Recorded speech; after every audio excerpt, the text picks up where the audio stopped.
It's time to eat. What are you hungry for? Sit down and get ready to consume an abundance of fantasy football knowledge from Ross Tucker and Joe Dolan. Feed me now. I'm starving. On the Fantasy Feast Eatin' Podcast. Yeah, let's eat, baby. It is the Fantasy Feast Eatin' Podcast, and today it is presented by BetQL. You know why? Because there is a game tomorrow night, and we know that some of you like to place wagers. That's why you listen to the Even Money podcast.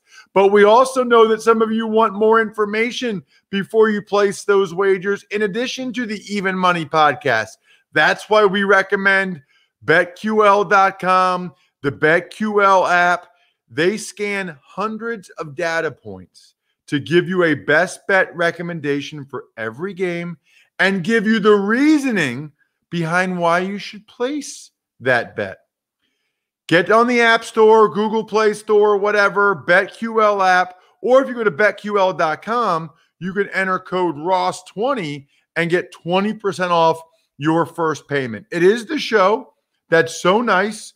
We do it twice, and we are starting our regular season format, which is unbelievable. Like, let's just start with that, Joe. He's Joe Dolan at FG_Dolan, fun guy Dolan at FG_Dolan. And it looks like, Joe, for people that don't watch it on YouTube, you might be able to see it on some of the social media clips that we post at Ross Tucker Pod, at Ross Tucker NFL. It looks like your fantasy points hat, Joe, has one of those sticker things on top for like a 5-year-old, you know, like a toddler hat where they have those spinner things on the hat. Because right at the top of your hat is where the ceiling fan behind you is spinning. That is amazing. That is really, really cool. Yeah, I was about to ask you before we went on, is that distracting you, or does it look badass? Because it kind of looks, I had to get a ceiling fan installed in here. Hopefully those of you who watch on YouTube don't notice, but because we are dishing out, Ross, so many hot takes and fire information that I sweat because my office is above our garage. So like the heat rises from the garage. So I had to get a ceiling fan installed in here just so I'm not melting during the podcast. Well, I love it. I think it's awesome, and it goes well with the fantasy points hat. We'll talk more about fantasy points next episode as well. That's of course where you can find all of Joe's terrific work. We are in what we call regular season schedule. It's still 2 episodes a week. The first episode, we will get into the Thursday night game and all the Sunday 1 o'clock games. We'll break down each game, both teams from a fantasy perspective. Then episode 2, which we'll post in your podcast app shortly after midnight, is the Sunday late games, Sunday night and Monday night. We do that so it's 2 easily digestible episodes. Can't put them both on the same day, otherwise your app goes crazy. So we will do that. As a reminder, if you want to get one of these free Madden codes, go ahead, take advantage of the DraftKings Sportsbook app deal that I'll tell you about later in this show and tomorrow's show, and send it to me, Ross at RossTucker.com, with proof that you put the code Ross in on the DraftKings Sportsbook app. So, Joe, the key thing here is, though, we made it. Like, we're here. We're at NFL Week 1. We did it. I know you did a podcast with Andrew Brandt, Ross, and you know, there was always, even for us optimists, and I mean, look, you and I, we both had to go head down and power through this thing, right? I mean, there's no way we could have sat here and you go, oh, cancel the Fantasy Feast because there might not be an NFL season. So fortunately, to this point, Ross, our hard work and optimism has paid off. We are here. And that wouldn't be possible without, obviously, the NFL and the health professionals doing a hell of a good job curbing the COVID spike. Could things go awry? Of course, but we're to this point, and I would hope the NFL doesn't get all Jurassic Park on us and not respect the power that this virus has, because to this point they've respected the hell out of it, and it's done a lot of good for the game that we all love. Hell yeah, it has, man. Well said. And kudos to the NFL for the testing. Kudos to the players for what they're doing off the field. hopefully we can keep it going so we can get more matchups like tomorrow night, the Texans and the Chiefs. I think a lot of people are expecting a lot of points in this one, Joe. Absolutely. Why don't we start with the Texans and how you're kind of handicapping their skill guys? Well, 54.5 is the over-under I'm showing. That's 3 points higher than the next highest game on the slate, which is Dallas and the Rams. So a massive, massive over-under here. And it makes perfect sense, Ross. The Kansas City Chiefs, for as good as they can score with anybody. And their offense, even if they had a really good defense, their offense would be one where you're looking at this and saying, they're going to be able to. They're going to have to be in a lot of shootouts because their offense is going to score so much. So, when it comes to the Houston Texans, though, you have to focus on one thing. And we're recording this Wednesday afternoon. The Texans practice report has not come out yet as of today, but some really bizarre news. On Monday, Brandon Cooks, their wide receiver, was limited in practice with a quad injury. Now, Aaron Wilson, who covers the Texans for the Houston Chronicle, he had said that Cooks has been kind of limited all off season. So Cooks, it was not a surprise or it was not something to be alarmed by. Then it turns out he doesn't practice on Tuesday, and an in-week downgrade is rarely a good thing. So we want to see that information because first and foremost, fire up Will Fuller. Kansas City secondary, Bashaud Breeland is suspended for the first 4 games. They are going to be starting potentially a rookie cornerback opposite Charvarius Ward. His name escapes me at this moment. I believe it's L'Jarius Sneed. He's very fast, which is good news. But unfortunately, that could be a big time exploitable spot for Deshaun Watson and company. So Will Fuller, I am firing him up. The opposite cornerback spot opposite him, the 3 guys vying to start there, Antonio Hamilton, Rashad Fenton, and L'Jarius Sneed, 2 combined NFL starts between them. So this is a defense that you can throw on. And the Texans, say what you want about Bill O'Brien, okay? And many people have. You can question his methods. He did fix this offensive line. They have all 5 starters back from a unit that was certainly in the top half of the NFL last season. So I am certainly looking at the Houston Texans offense as being one that can score some points. I'm going to use David Johnson as kind of a low-end RB2. I'm still a little skeptical there, but you're firing up Will Fuller. Your Duke Johnson is a lower-end flex. If Brandon Cooks plays, I like him as a wide receiver 3. If he doesn't go, those of you in deeper leagues can look at Randall Cobb and Kenny Stills. What about as Deshaun Watson? I'm assuming you like him as a top 5 this week. Top 5. What about the running backs for Houston? Anything? I think David Johnson, I'm projecting as kind of a mid to low RB2 for the week. They seem very confident that he's going to rebound. I'm skeptical. I've been skeptical all off season on that. We have him currently number 22 at fantasypoints.com this week, which I think is pretty fair. If it is a shootout, though, we know he can catch the ball. So those of you in PPR, he can help you out in that regard. On the other side, the Chiefs, break it down. So you know what you're going with. Patrick Mahomes, you're firing him up. Tyreek Hill, you're firing him up. Though keep this in mind about Tyreek Hill. In the Texans secondary, this is bad news. Garyon Conley has been placed on IR. He was projected to be the starting cornerback opposite Bradley Roby. So they're going to have to put their second-year man, Lonnie Johnson, there. He's the likely starter there. They could go with Vernon Hargreaves. They have a rookie, John Reed, out of Penn State. So a 4th-round rookie is not somebody you'd want to be starting in week 1. But Bradley Roby did hold Tyreek Hill to 3 for 41 receiving in the AFC playoffs last year, despite Kansas City putting up 51 points. So this is obviously an exploitable second. Now you're playing Tyreek Hill, but the way I'm looking, if I'm playing DFS for this slate, or if I'm in a deeper league, I'm wondering if that other cornerback spot is very exploitable, maybe by putting Mecole Hardman in there. So Mecole Hardman, he's a polarizing player in fantasy because he didn't play a whole lot of snaps last year, but we know the kind of explosive ability he has. And Travis Kelce utterly ate this defense alive in the playoffs last year. You're obviously firing him up. Not that you need me to tell you. Absolutely. Anything else on the Chiefs, Joe? Well, the backfield is what's interesting. Clyde Edwards-Helaire, Darrell Williams. There was some talk that Darrell Williams could have a little bit of a bigger role early on in the season with than expected with Clyde Edwards-Helaire. Darrell Williams, I think you can play as a low end flex, but Clyde Edwards-Helaire, you are firing him up. I like the hype has been off the charts for him. I think Darrell Williams is in consideration, especially in single game DFS slates. But Clyde Edwards-Helaire, you drafted him as an RB1, put him in your lineup as an RB1.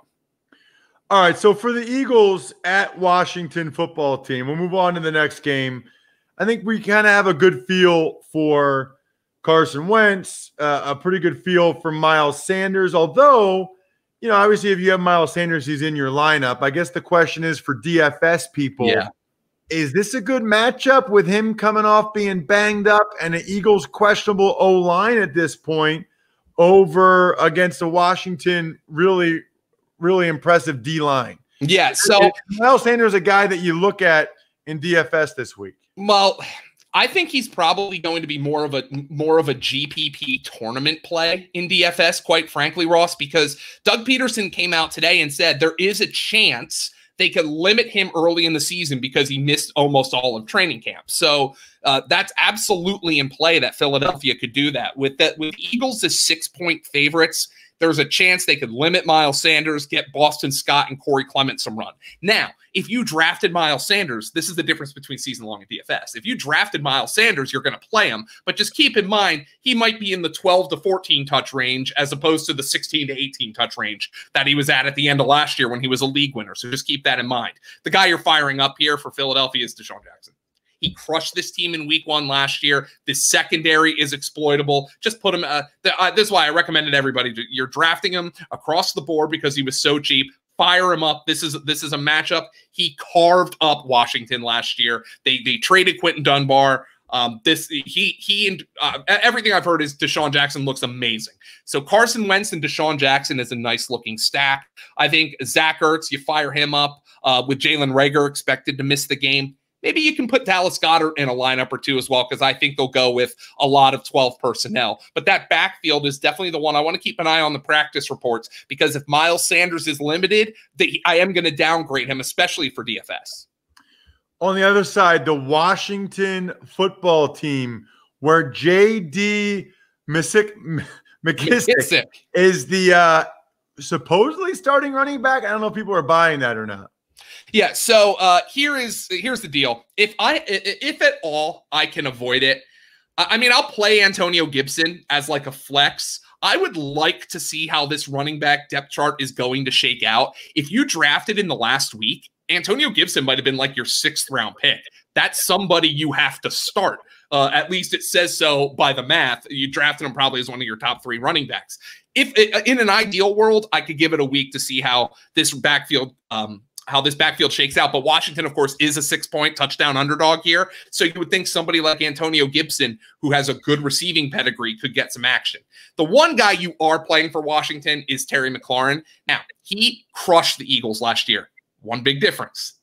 Philadelphia has Darius Slay this year. So that's a huge upgrade for Philadelphia. Jim Schwartz never was somebody, when he had the Ronald Darbys and the Jalen Mills and the Rasul Douglases of the world on the outside, he never matched up to receivers. I guarantee you he will be matching up Darius Slay with Terry McLaurin this week. But you're playing McLaurin anyway. Just understand this Philadelphia cornerback position is probably not as exploitable as it was last year. They really cleaned house. Douglas is gone. Sidney Jones is gone. Jalen Mills moved to safety. So this is a much less exploitable Philadelphia cornerback position, even though you're definitely playing McLaurin.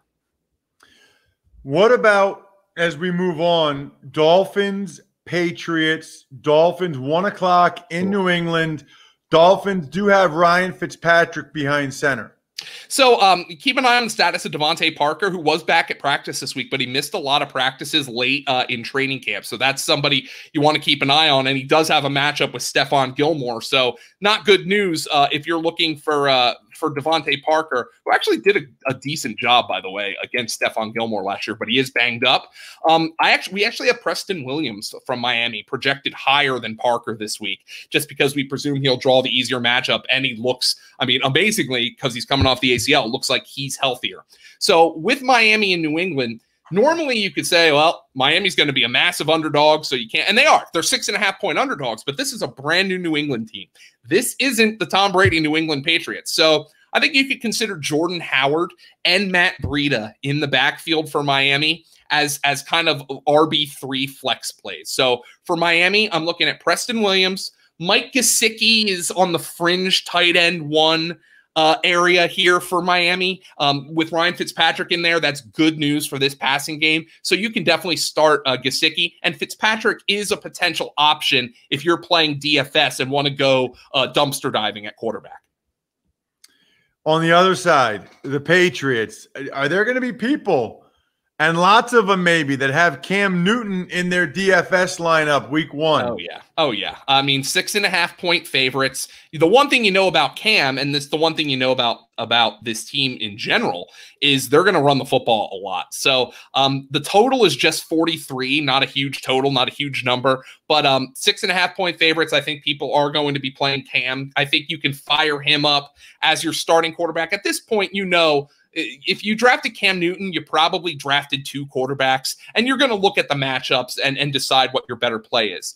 For New England, at the receiver position, it's Julian Edelman, and then I'm waiting to see. I think Edelman's like a wide receiver 3 this week, but I'm waiting to see, especially because that Miami secondary, I mean, Ross, you got Byron Jones, Xavier Howard, a really, really good pair of corners there. I'm definitely not trusting N'Keal Harry at this stage. So no outside receiver. So it's Julian Edelman.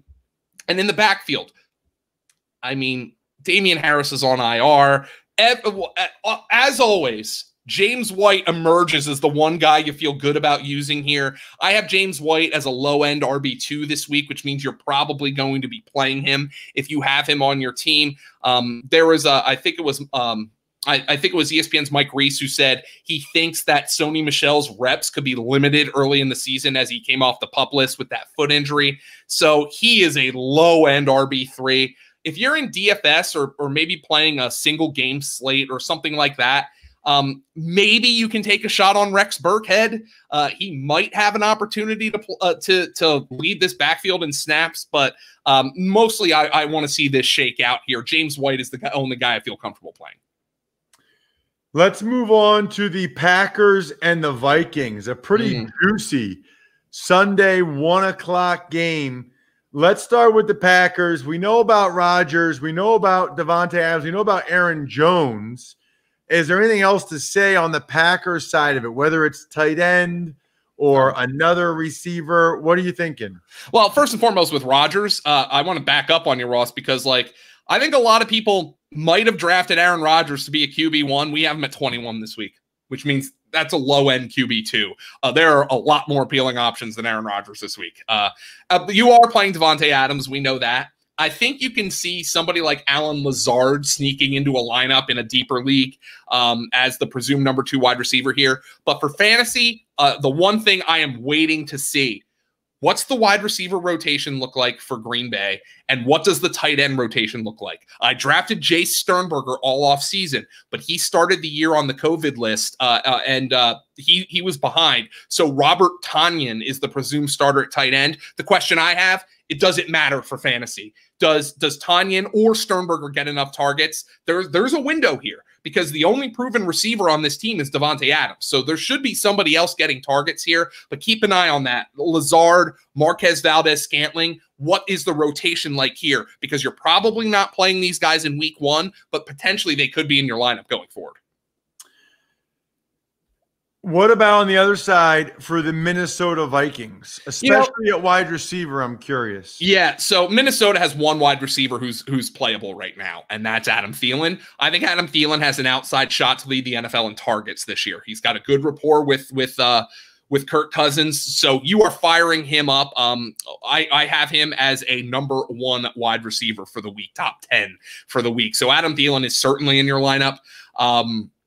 Watch the rotation there. Olabisi Johnson, Justin Jefferson, what is the shakeout of targets there and snaps? That's just something to monitor. I'm also probably monitoring the tight ends here. Good reports out of camp about Irv Smith. I expect Minnesota to be one of, just like last year, one of the league's predominant and preeminent 12 personnel teams with a lot of 2 tight ends. Does Irv Smith become kind of the de facto number 2 receiver here as the, to borrow a Greg Cosell term, the X to the backside of trips? I think that's a possibility. So keep an eye on Irv Smith, but you're probably not playing him in week 1, even though you might have drafted him in your league. The big question, of course, is the backfield. Now, is Dalvin Cook holding out? Is Dalvin Cook not holding out? He said today, quote, I'll be ready when Coach Zimmer calls my name. I like the matchup for him. We have him as a top 10 running back this week, but just keep an eye. Are his snaps limited? Is Alexander Madison, the Federalist, going to have a bigger role than anticipated? So that's the breakdown that I'm worried about. But I think the 2 guys you feel good about playing in Minnesota are Dalvin Cook and Adam Thielen, and I certainly feel safer with Thielen than Dalvin Cook at this stage. All right, one of the teams I'm really interested in this year from a fantasy perspective, it's the Indianapolis Colts. People, Jonathan Taylor, Marlon Mack, people are not believing, no matter what the Colts say about Marlon Mack, people are not buying it.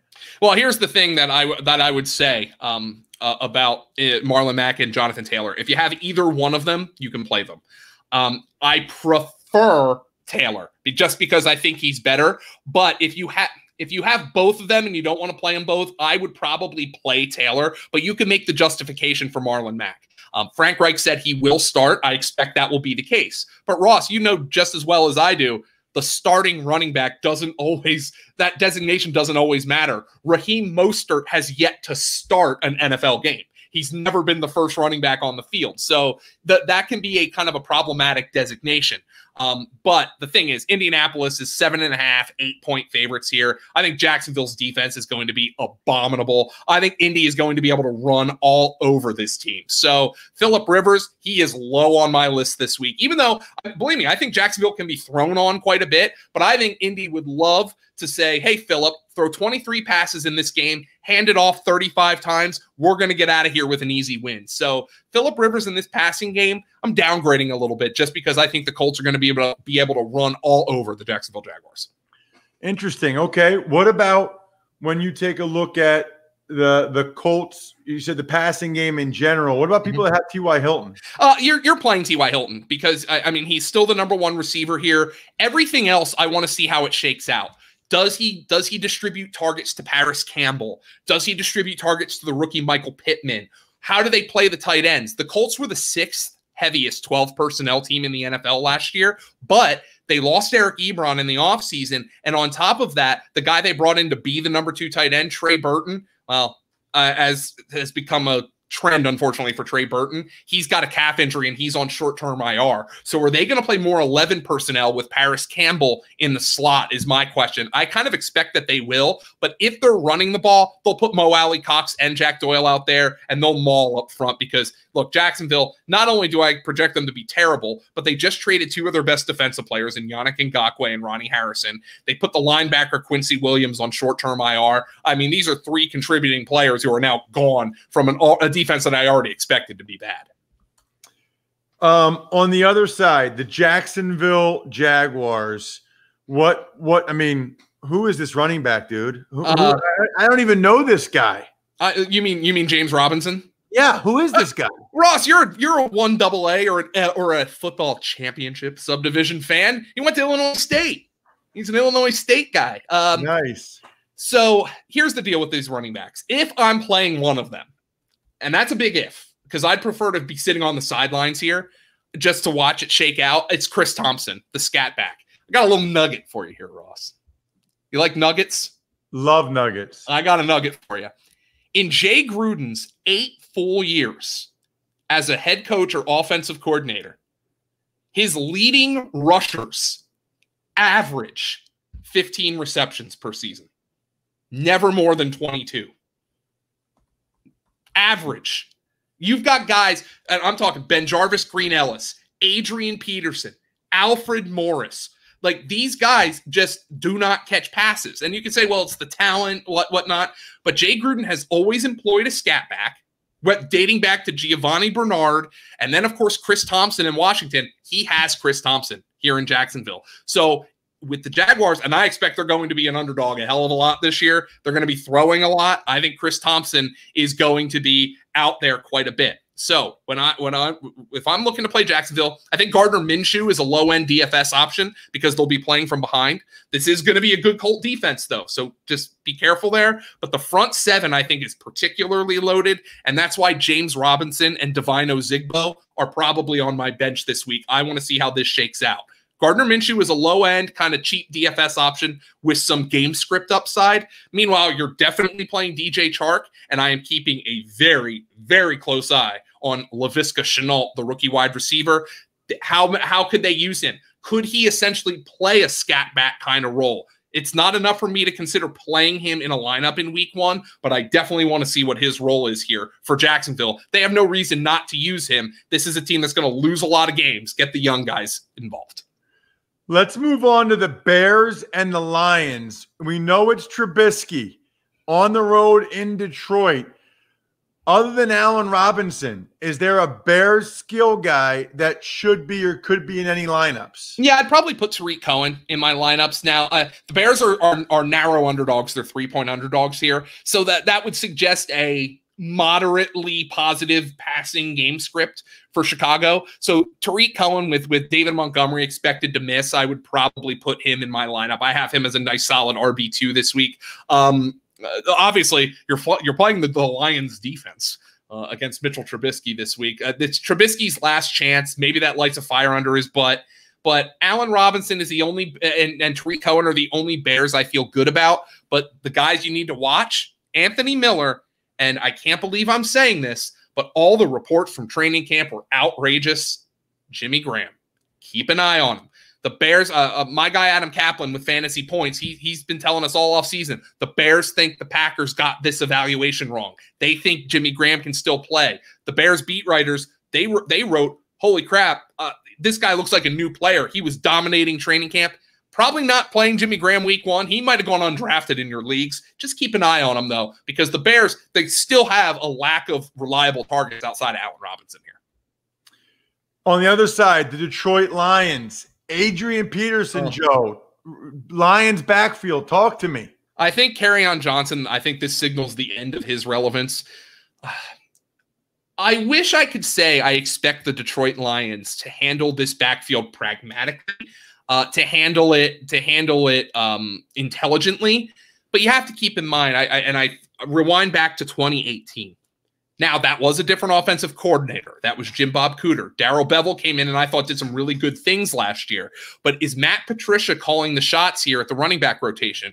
In 2018, which was Kerryon Johnson's rookie season, he was averaging 5.4 yards per carry. Now, I know yards per carry isn't the end-all be-all stat. You can even argue it's a bad stat. However, even those who don't use yards per carry can tell you LeGarrette Blount's 2.7 yards per carry in 2018 was atrocious, and the Lions were still giving him 10 carries per game.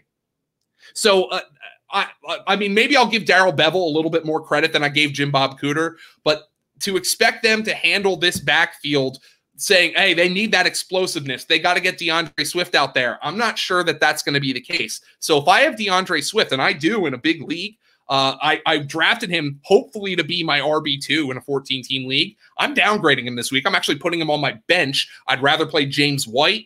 I'd rather play Tariq Cohen, some of these guys who are getting drafted after him. I'm going to wait and see on this backfield. And unfortunately for Peterson, the thing about him is, yeah, does this suggest a positive game script?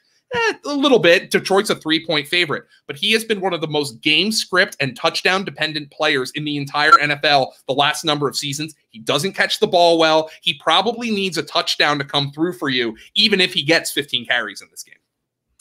How about, I mean, look, they got some good receivers. They got Hawkinson. What about the other Lions skill guys? It is a good Bears D. It is a good Bears D, but Golladay, you're playing. You're playing Kenny Golladay. You drafted him to be probably a number 1 receiver or a high-end wide receiver 2. I would play him as that. Marvin Jones, I would play as a low-end wide receiver 3, as he always seems to be, and he typically outperforms that. So Marvin Jones, I think, is in that range. And TJ Hawkinson, he ended up August as one of my single most drafted players. I just had a feeling about him. I wonder if this is the year Hawkinson kind of becomes the go-to number 2 receiver here behind Golladay. I have Hawkinson as a high-end tight end 2 this week. Let's get to the Raiders. My Raiders this year at the Panthers. And we talked about this a little bit, but let's talk Raiders wide receivers with Williams out. Well, Bryan Edwards, I think, is going to be the X. I think you can play him as kind of a low-end wide receiver 3, although you might not have to, because you might have drafted him at the end of your bench, so, where you're saying, hey, I'm just going to be sitting on this, and I'm going to wait and see what happens. I think that is a potential possibility for you. So I don't know how many lineups are going to be in a position to play Bryan Edwards in week 1, but those of you who drafted him late, you should be very excited to watch him. I think Henry Ruggs is playable as a low-end wide receiver 3.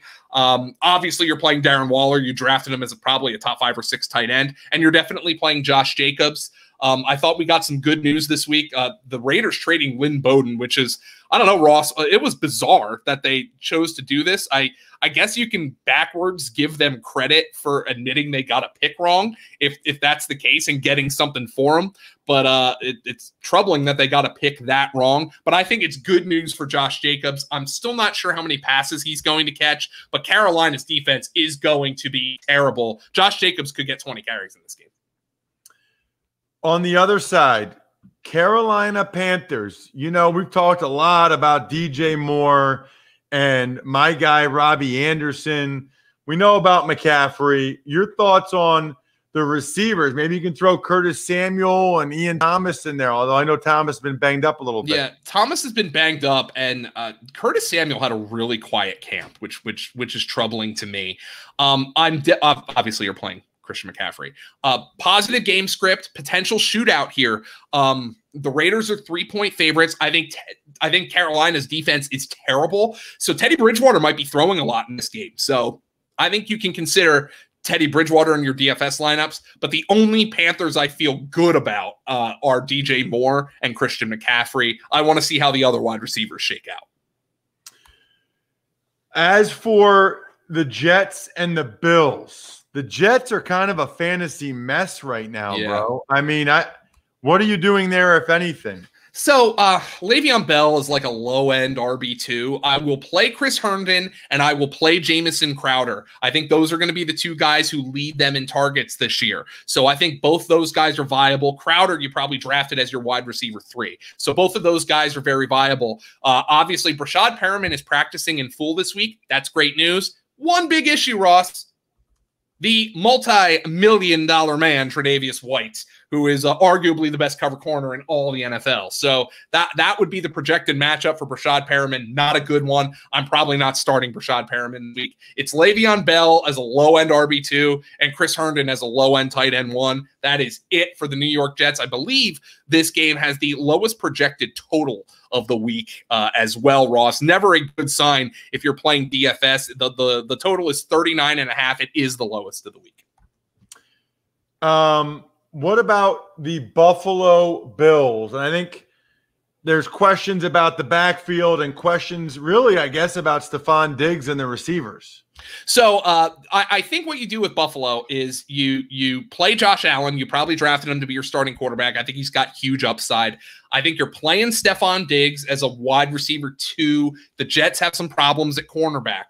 John Brown is viable. By the way, I heard he had an awesome training camp. He was one of those players just nobody talked about all offseason, but I heard he had an awesome training camp. So I'm considering him a wide receiver 3. I'm considering Stephon Diggs a wide receiver 2. I think Josh Allen is a great QB1 this week. I am considering both running backs, Devin Singletary and Zach Moss, flex plays this week. I think that split, as ADP bore out Early in the offseason, it was Singletary going in the 4th round and Moss going in the 10th round. That narrowed. That narrowed till Singletary going in about the 5th or the 6th and Moss going in the 7th and the 8th. I thought that ADP should have narrowed. I wouldn't be shocked at all if Zach Moss out rushes and out, quote unquote, receives Devin Singletary this year. But until I see this in action, I'm going to have both guys as kind of RB3 flex plays. Before we get to the Browns and the Ravens, because there's a lot to get to there, and I don't want to poo-poo the Browns-Ravens game. I don't want to poo-poo that one, Joe. I do want to make sure, look, I don't ask you guys for much. I don't tell you guys. Can I just tell you, this? Don't do this for me. Do this for you. Get the DraftKings Sportsbook app on your phone. Put the promo code Ross in so they know I sent you and you get the deposit bonus. But they're giving you the Chiefs plus 101 points tomorrow night. If you've never made a bet before, if you don't want to bet, just make one. Just make this one bet one time. Literally. Put $50, which I think is the max, on the Chiefs plus 101 points, and you can say for the rest of your life that you never got a bet wrong. You're 100% professional bettor. Or if you're in a state where you can't place a wager, they got a free survivor pool. You know who doesn't like survivor pools? Nobody. Nobody. Everybody likes survivor pools. It's probably my favorite thing to do during the season. Even more than fantasy football, even more than betting on games, survivor pools. I don't know why. Because they're just like so easy and people love them. So download the top-rated DraftKings Sportsbook app now. Use promo code Ross to take advantage of this no-brainer of an offer. That's promo code Ross to get on all the action for a limited time only at DraftKings Sportsbook. Must be 21 or older, New Jersey, PA only. Eligibility restrictions apply. See DraftKings.com/sportsbook for details. Gambling problem, call 1-800-GAMBLER. All right, Joe, let's get to those aforementioned Browns. Really, the perfect mascot and nickname for a team that Odell Beckham plays for. The Cleveland Browns against the Baltimore Ravens. Joe, let's start with the Browns. Well, Odell Beckham, Ross, would it be just way too easy for me to say I have him as a number 2 wide receiver this week? Oh God, I cracked myself up. No, actually I do, because obviously it's a very tough matchup. We saw that Odell Beckham did not have his best games against Baltimore last year, so we actually have him believe it or not, actually as a wide receiver 3 this week, but I really wanted to call him a number 2 wide receiver. One big thing that you have to talk about for the Cleveland Browns, though, Ross, is it's from the dynasty perspective. Kareem Hunt re-signing with this team for 2 more years puts a damper on Nick Chubb's dynasty value, because we know Kareem Hunt outscored him, I believe, in 6 of 8 games last year in PPR after he came back. They used him as a receiver. I know it's a new coaching staff, but I'm told that this current coaching staff with Kevin Stefanski absolutely loves Kareem Hunt. So I'm going to keep an eye on that split. I have both Nick Chubb and Kareem Hunt as playable this week. I have Chubb as kind of a mid-range RB2 and Hunt as a high-end flex play this week. I think Baker Mayfield probably is somebody you want on your bench in this matchup. And I also want to wait to see how the tight end situation shakes out. Austin Hooper, does David Njoku play a lot? Harrison Bryant was apparently one of their stars at training camp. So those 2 guys, that situation I'm probably backing off from in week 1. Got it. That's a good point too about them. What about there's some tight end disparity there? You know, they got a guy ahead of Njoku. Yeah, like I said, it's Austin Hooper, who I think I have him as a tight end 2 this week. Is Njoku going to play? Is Harrison Bryant going to play? I want to keep an eye on this before I really make a decision. My bad. You cut out on me, Joe. All right, let's get to the Baltimore Ravens. A lot of people liking J.K. Dobbins. A lot of people have him as offensive rookie of the year. What do you think? I'm going to wait and see. I have him a lot of places, Ross. They say he's going to have a significant role. I want to see how significant, because they still have Gus Edwards and they still have Justice Hill there. And of course, Mark Ingram. I think Mark Ingram is a rock solid RB2 this week until proven otherwise. Lamar Jackson is good. You should probably play him. And Marquise Brown, one of my single most drafted players, fire him up at wide receiver. The thing I love about the Ravens is they did muddy things up a little bit with Dobbins. But last year, Ross, you and I, if you'll remember, I called them a narrow fantasy team. You knew who was contributing every week, and you played those guys, and everybody else you didn't have to really make decisions on. The backfield muddies that up this year, but you still have the same guys that you want to consider playing. Lamar Jackson, Hollywood Brown, and of course the tight end, Mark Andrews. All three of those guys are must starts this week. Ingram is probably a must start on your team, and hopefully, at least from my perspective, because I drafted a ton of J.K. Dobbins, in the near future, J.K. Dobbins is also a must start. Anything else Ravens related before we get to the Seahawks and the Falcons? Nothing Ravens related. That they are, once again, a very narrow fantasy team, and I love that. Seahawks at Atlanta. Seahawks got a lot of receivers. Seahawks have a little bit of running back situation themselves. Seahawks are a team we need to talk about. Yeah, so the good news is they might also be one of those narrow fantasy teams. We have an over-under of 49. I think Atlanta's defense is going to be abominable this year. So you're playing Russell Wilson for sure. You're playing DK Metcalf and Tyler Lockett for sure. Both of them are very good wide receiver twos this week. And I like Chris Carson as kind of a lower-end RB2.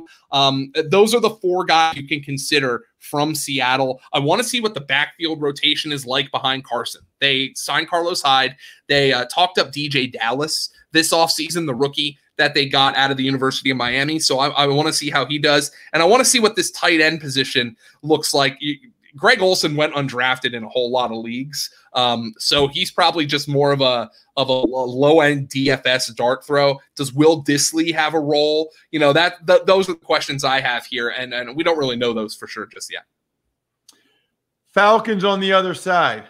Julio Jones is good. Play him. Calvin Ridley is good. Play him. Again, 49-point. This is not the Legion of Boom anymore. 49-point total in this game.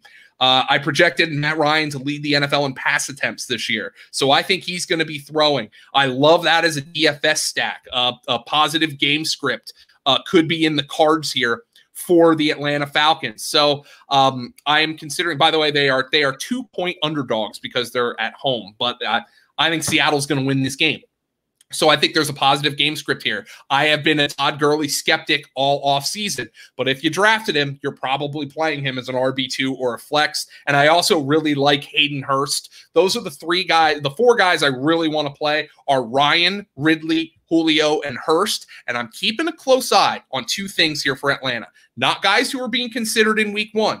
What is the backfield rotation like behind Todd Gurley? Because if they think Todd Gurley can handle 20 touches a game, they're fooling themselves. And they're actively hurting their team if they're giving him 20 touches a game. I want to see if Ito Smith, Brian Hill, they are the guys behind him, Kadri Allison perhaps, and I want to see the role of Russell Gage, the slot receiver who exploded down the stretch last year after the Falcons traded Mohamed Sanu. Love it. So pumped up already, Joe, for episode 2. We'll get into the late games, Chargers, Bengals, Cardinals, Niners, Bucks, Saints. Then we got the Sunday Nighter and the Monday Nighters on episode 2, which will be in your podcast app after midnight Thursday morning. So you have plenty of time to listen to this show Wednesday afternoons and to listen to the episode 2 Thursday mornings before Thursday Night Football. You know how to get one of the Madden codes. Go ahead and do it. Follow Joe at FG_Dolan. I'm at Ross Tucker NFL. All the shows at Ross Tucker Pod. I'm stuffed, but I have a little bit more room for episode 2 dessert. I think we're done here. Thanks for listening to the Fantasy Feast podcast. Make sure to also subscribe to the Ross Tucker Football Podcast, Even Money, Business of Sports, and the College Draft. All available at Apple Podcasts, rosstucker.com, or wherever podcasts can be found.